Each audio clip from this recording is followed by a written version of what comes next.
Sheila Marcelo wasn't raised in a household with traditional gender expectations. She was pushed by her entrepreneur parents to learn math. It was while she was entrepreneur in residence at Matrix Partners that she developed the plan for Care.com.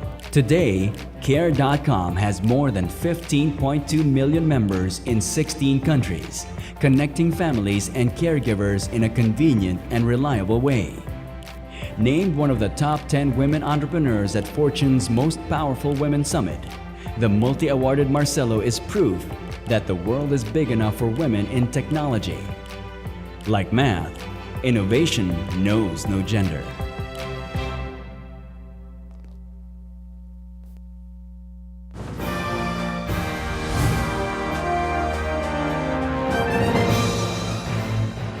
Ladies and gentlemen, the founder and CEO of Care.com, Ms. Sheila Marcelo.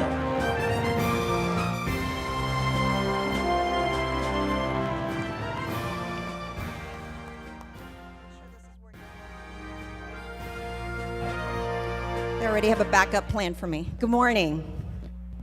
So this morning I'm going to talk about why care, why it's a global issue, why it's personally important to me, and why as an entrepreneur I'm making an impact.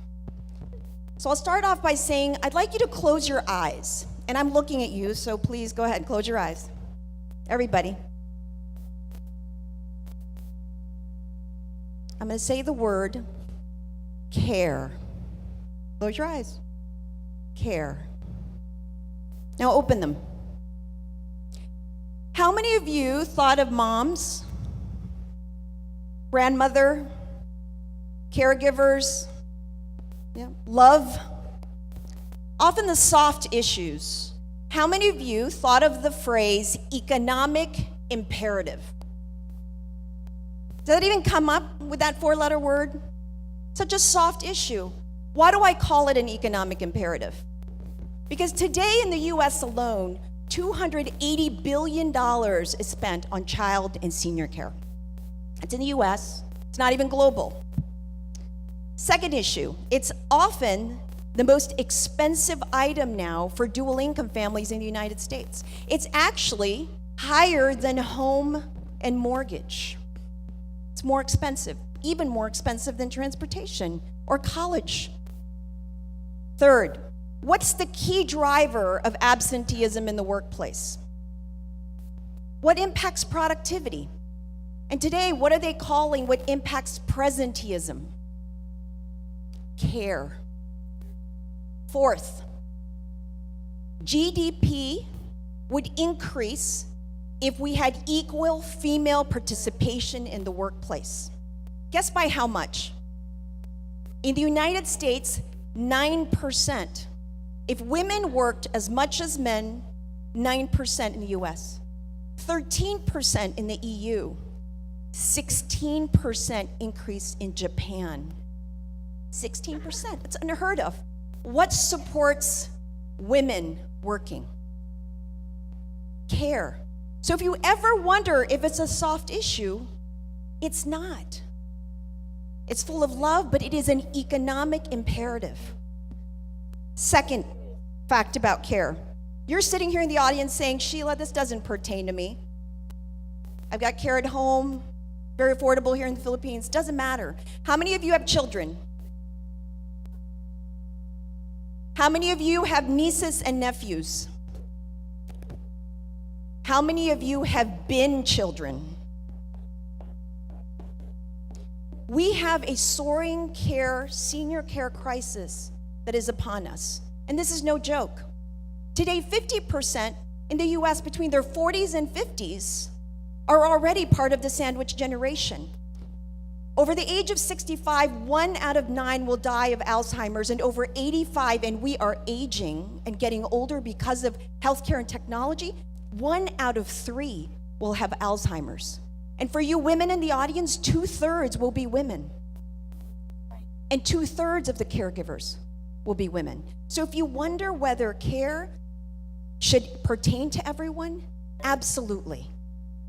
The third, not only do we have a growing demand problem, we have our serious supply issue.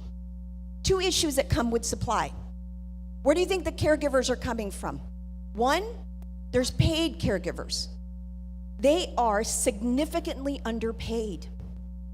Most countries around the world do not support domestic care workers. They don't have the laws or the regulations to protect them. So how are we going to attract people into this space that we have a high demand to take care of our loved ones? And for those that are unpaid, here's what's happening. Women are opting out. What do I mean by that?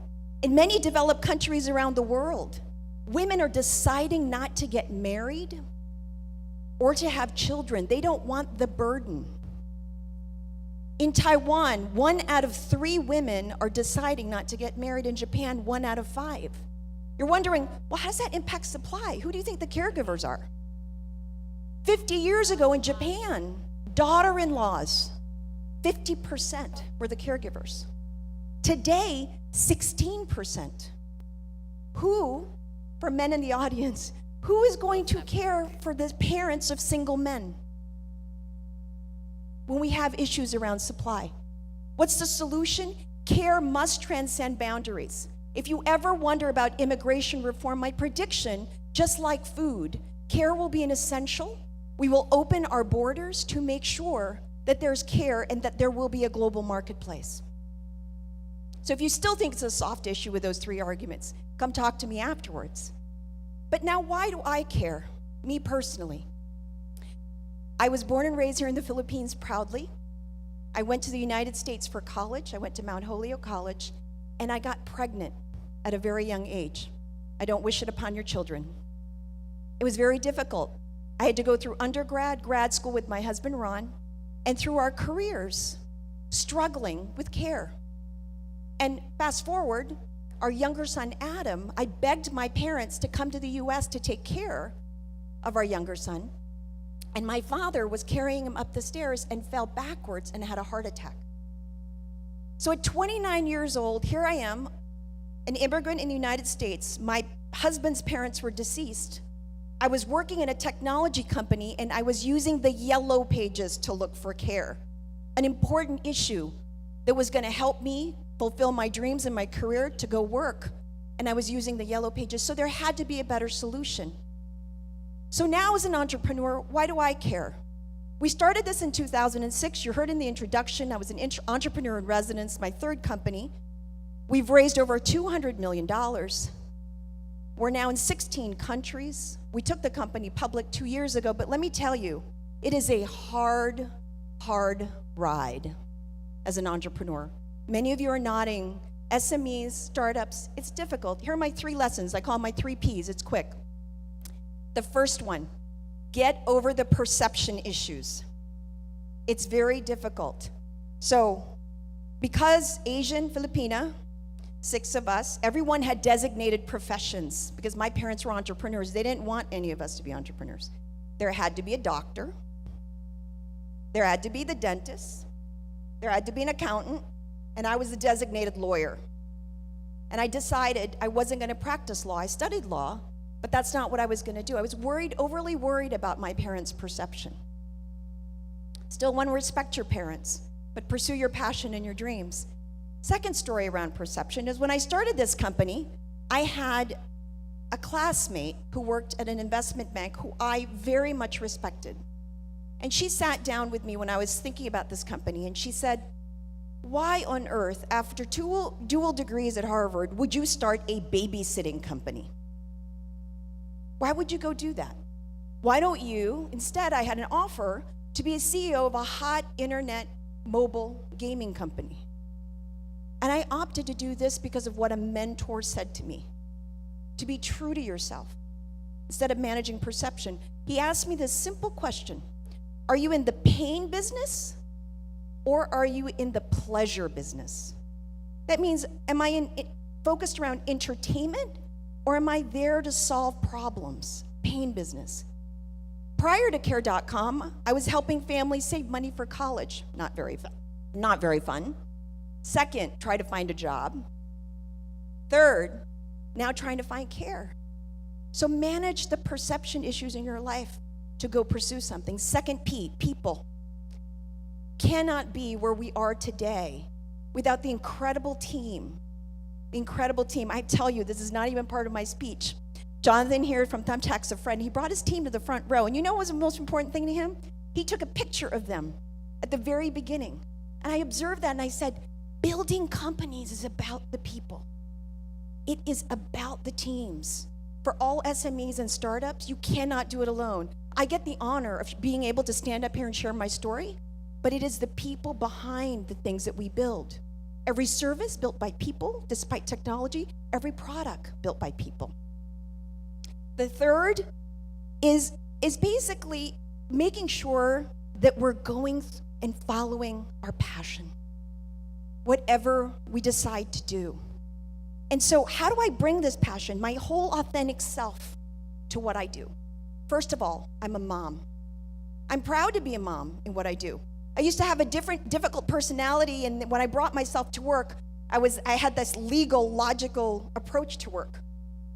And I decided to soften my style because I wasn't that fun to work with.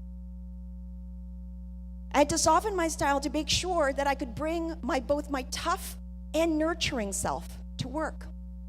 The second that I get to bring my whole self is I'm Filipina. When I started this company, my mother said to me, did you know that it happens to be that the number one source of caregivers all around the world is the Philippines?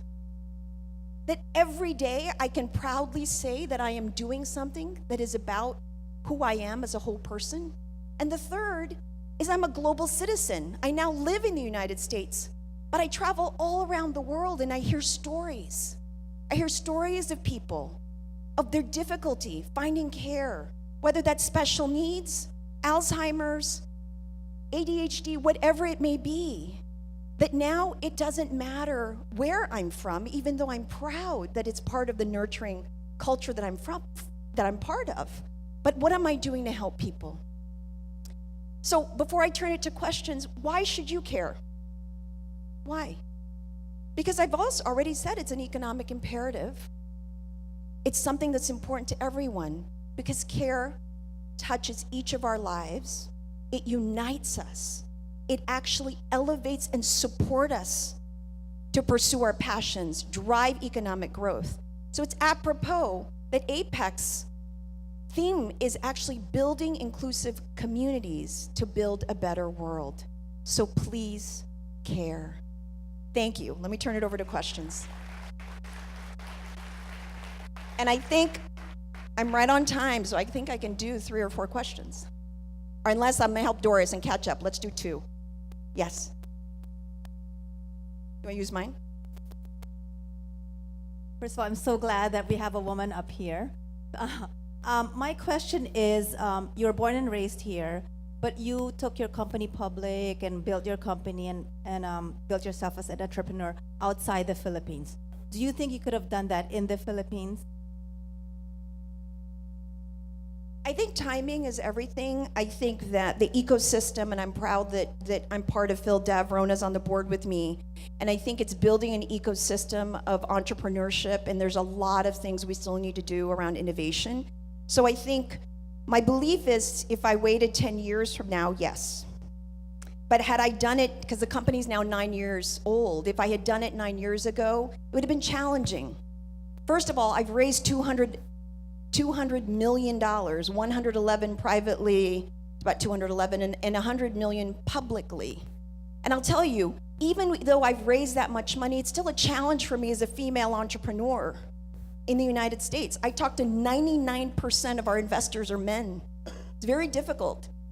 I am a statistic in the United States. I am less than 2.7% are female CEOs that takes companies public, founded the company. I mean, it is not an easy task. So if there's a challenge here with a lack of ecosystem and support, imagine in the United States that's further advanced, how difficult that would be. So that would be, I think, a challenge both, I think, on the ecosystem as well as the gender issues, although I proudly will say the Philippines has the narrowest gender gap of Asian countries and it treats its women well. They should. They really should, because they run this country. Women make all the difference. Another question. Back there, sir.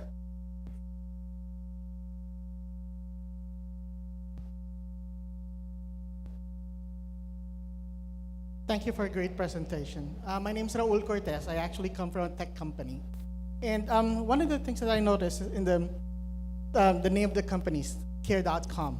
To me, it represents technology. And when you were talking about that, when you were starting and you were trying to look for a caregiver, you're looking through the yellow pages, I think you touch on a very sensitive issue, which is the role of technology in SMEs.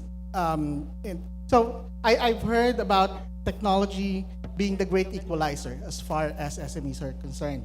And in fact, the Boston Consulting Group came up with a study a couple of years ago which says that companies that utilize technology gain a 15 percentage point advantage than those that do not. Can you share with us how technology has helped you compete in the global market when you were starting? Sure. I mean, today, as we know, every company, if you're not already using technology, and it doesn't matter what industry you're in, you must be using technology and paying attention specifically to mobile. Technology helped us get to 18 million members to reach out to them. The early days using Google. We still use traditional channels too to actually help with television, to get people online. But today, imagine the efficiency just as much as Uber of pressing a button, of how quickly you can go online, you can go screen caregivers and plan to interview them and hire them within hours so that they can help you. And we provide backup care, we provide programs. We're just launching a terrific product for one of the largest technology companies in the world for all their employees, and it is on-demand mobile, and it is going to have them provide caregivers to their employees within an hour of an emergency situation, and the power of technology to be able to do that. And we have a financial platform, we're able to do that as well, and we bought a company in Europe, so now we're actually in 16 countries serving people all over the world.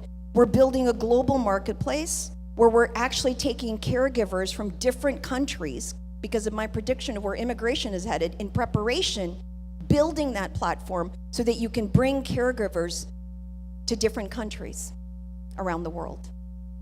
And I have time for one last question. Yes, ma'am.